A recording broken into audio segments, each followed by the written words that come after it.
Welcome to the Banker Lamp. Please enjoy the video.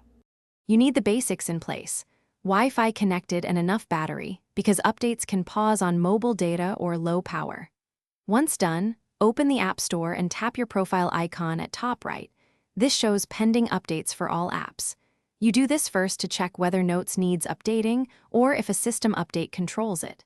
Make sure to refresh the list by pulling down. This forces App Store to fetch the latest update status. Next, scroll the updates list until you find Notes.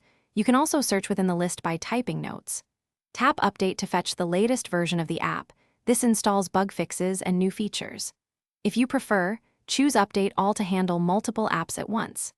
If Notes does not appear, it may be bundled with iOS, so make sure to check Settings General Software Update, because sometimes system updates include Notes improvements or compatibility fixes. Finally, open Notes and browse a few notes to confirm new features or resolved issues. This verifies the update installed correctly. If the update failed, restart your iPhone. That often clears temporary glitches, and then retry the App Store update. Make sure you're signed into the correct Apple ID and that your network is stable. If problems persist, sign out of the App Store or reset network settings. Doing so usually fixes download and verification errors. Thanks for watching. If this was helpful, leave a like and consider subscribing. See you next time.